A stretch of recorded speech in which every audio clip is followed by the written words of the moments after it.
Shalom peuple de Dieu, shalom bien-aimés frères et sœurs en Christ, chers auditeurs de la radio éveil charismatique catholique, la voix de la Trinité, c'est votre frère Afi.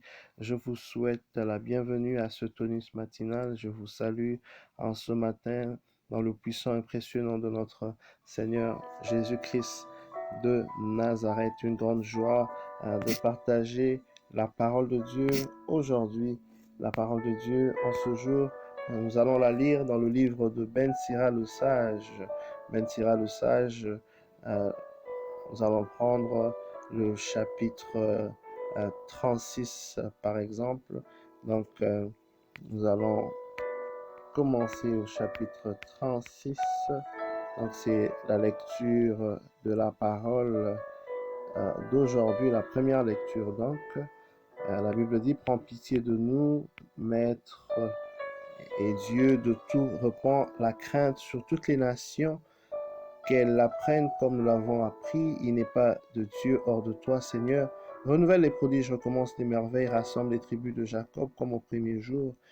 Donne-leur ton héritage, prends pitié du peuple, porteur de ton nom, Israël, qui est pour toi un premier-né. Prends compassion de ta ville sainte, Jérusalem, le lieu de ton repos. Remplis Sion de ta louange et de ton sanctuaire, de ta gloire. Rends témoignage à tes créatures des premiers jours. Réveille les prophéties faites en ton nom. Donne la récompense à ceux qui t'attendent, que tes prophètes soient reconnus dignes de foi. Écoute la prière de tes serviteurs, selon ta bienveillance à l'égard de ton peuple, et tous sur la terre le sauront. Tu es le Seigneur, le Dieu de siècles. Père, nous te rendons gloire, nous te bénissons, nous voulons, éternel grand Dieu, te demander en ce matin, te dire déjà merci pour tout le souffle de vie et ce temps que tu nous accordes, tant de Père, imprègne ces paroles dans nos cœurs, que nous puissions devenir cette parole, vivre cette parole, respirer cette parole, obéir cette parole par la puissance du Saint-Esprit agissant en nous. Éternel Dieu, guide-nous pendant ce temps, remplis l'atmosphère spirituelle, Saint-Esprit, que le Seigneur soit glorifié au nom de Jésus. Amen. Bien-aimés, cette parole en ce jour vient nous rappeler l'importance euh, que nous devons accorder à la repentance sincère. Parce qu'avant que la Bible puisse parler des prodiges, n'est-ce pas, que le Seigneur, des prophéties, des récompenses qui sont grandes de la part du Seigneur, il y a d'abord le fait que la Bible est en train de dire que le Seigneur puisse prendre pitié, le maître de tout. C'est très important parce que le péché nous détache, n'est-ce pas, du Seigneur. La Bible dit dans le livre de Ésaïe que les mains de Dieu ne sont pas courtes pour agir, mais ce sont nos péchés à nous qui mettent une barrière entre le Seigneur et nous. Le Seigneur veut te faire grâce, le Seigneur veut te bénir, le Seigneur veut te maintenir en santé, mais souvent le problème c'est le péché. Lorsqu'il y a un péché, lorsqu'il y a la désobéissance, souvent c'est ce qui crée, n'est-ce pas, ce couac, ce problème dans la relation que nous avons avec Dieu, l'harmonie. Alors c'est pourquoi on se doit bien aimer d'être sincère dans notre repentance.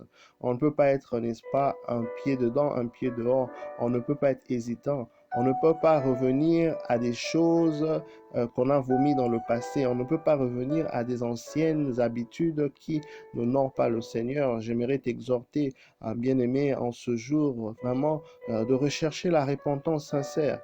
Demander la grâce, la force à Dieu de se repentir de manière sincère et de sortir de manière définitive de n'importe quelle situation qui veut, n'est-ce pas, te maintenir captif. La repentance sincère, faire vraiment un revirement, n'est-ce pas, de situation, un revirement, n'est-ce pas, par rapport à la vie passée, un revirement de 360 degrés, ne plus regarder, n'est-ce pas, derrière, mais aller de l'avant, rechercher, n'est-ce pas, le Seigneur. L'apôtre Paul dit, le Christ m'a saisi, je ne regarde plus ce qui est derrière, mais je cours vers l'avant pour saisir le prix. Le Seigneur veut que nous puissions aller de gloire en gloire, avancer.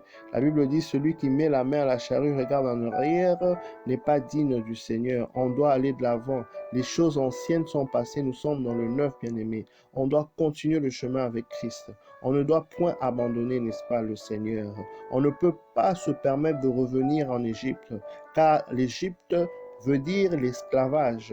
Or, nous sommes libres. La Bible déclare celui que le Fils de l'homme a affranchi est réellement affranchi et le Seigneur nous appelle de résister, d'aller en avant, d'aller en avance. Ainsi, la repentance est une clé. La repentance est quelque chose que le Seigneur nous permet afin de pouvoir nous libérer de certaines choses qui peuvent vouloir encore nous réclamer, bien que nous sommes en état de grâce, bien que nous sommes fils et filles de Dieu en relation avec le Seigneur. À cause du péché, parfois, l'ennemi de nos vies veut nous mettre en état de disgrâce. Lorsque nous nous repentons, nous faisons comme compteur à zéro. Alléluia, car la Bible déclare l'âme, n'est-ce pas, qui confesse son péché, délaisse ce péché, obtient miséricorde et c'est une âme qui prospère.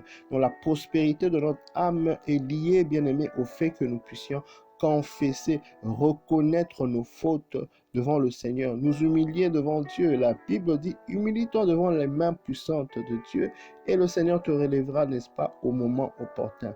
Dieu est un Dieu compatissant. C'est un Dieu compatissant. C'est un Dieu miséricordieux, bien-aimé. Il ne te juge pas en fonction de tes fautes.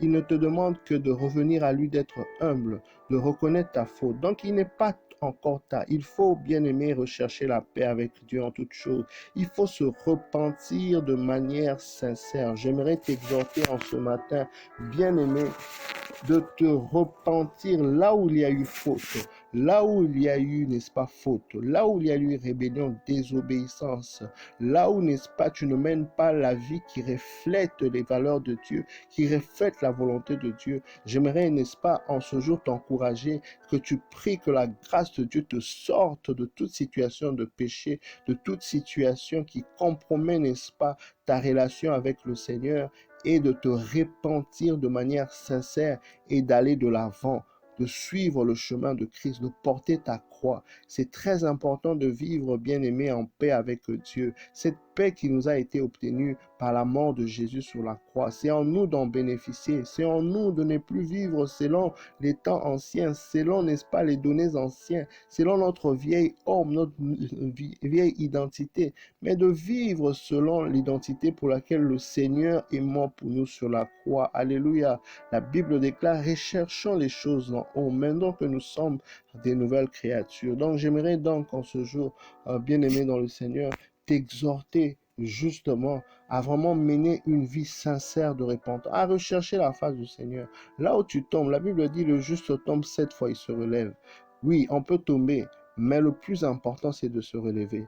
Et on se relève grâce au Seigneur. Il nous tend la main. Il veut que nous ne puissions pas demeurer par terre, mais que nous puissions nous relever en confessant simplement nos péchés. Il dit, il met une grande différence entre nos péchés et nous. Il dit, regardez la différence qu'il y a entre le ciel et la terre, entre l'Orient et l'Occident. C'est la différence que le Seigneur met entre nos péchés et nous. C'est un Dieu miséricordieux. Bien-aimé, il veut que tu rentres à la maison. Comme le fils prodigue, lorsqu'il rentra à la maison, le Père, n'est-ce pas, était compatissant. Il était rempli et pris de compassion et d'amour, n'est-ce pas, pour son enfant. Le Seigneur te tend la main. Il veut que tu puisses revenir à la maison. Il veut que tu puisses demeurer à la maison. Il ne te condamne pas en fonction de tes fautes, mais il veut que tu te répandes seulement parce qu'il est miséricordieux. Il regarde à ta faute, il regarde à ta misère. Il ne te condamne pas, il ne te juge pas. Là où l'homme te juge, là où l'homme te rejette, en fonction de ton passé, en fonction, n'est-ce pas, de ce que tu as fait par le passé, en fonction de tes fautes, Dieu t'accepte. Là où le monde te rejette, Dieu t'attend à bras ouverts. Il ne te juge point, il ne te condamne point. Comme la femme, n'est-ce pas, qu'on avait surpris en cas, n'est-ce pas, d'adultère, de flagrant délit d'adultère. Le Seigneur ne l'a pas condamné. Le Seigneur l'a dit, va, ne pêche plus. Tous ces gens qui te condamnent, qui t'accusaient, où sont-ils? Qui d'eux, n'est-ce pas, n'a jamais péché? Le Seigneur, bien-aimé, te tend la main. Le Seigneur t'attend à bras ouverts. Repends-toi de manière sincère. Fais le pas. Humilie-toi devant Dieu. Le Seigneur va te justifier. Il va te donner un nouveau départ. Il va te donner un nouveau commencement. Car c'est le Dieu du nouveau recommencement, du nouveau commencement. C'est le Dieu qui donne, n'est-ce pas, une seconde chance, quelle que soit la vie que nous avons menée, quel que soit l'endroit où nous sommes tombés. Sache que la main du Seigneur n'est pas courte pour agir. La main de Dieu n'est pas courte pour te relever, mais tu dois te repentir de manière sincère et vivre, ne pas vivre une double vie, mais vivre sincèrement, n'est-ce pas, selon la vérité de la parole de Dieu. Que le Seigneur te fasse grâce de te repentir, que le Seigneur nous fasse tous grâce de reconnaître ce qui ne va pas en nous pour, n'est-ce pas, rechercher encore d'être en paix avec lui. Au nom de Jésus. Sois béni, bien-aimé, et à très bientôt. Bye.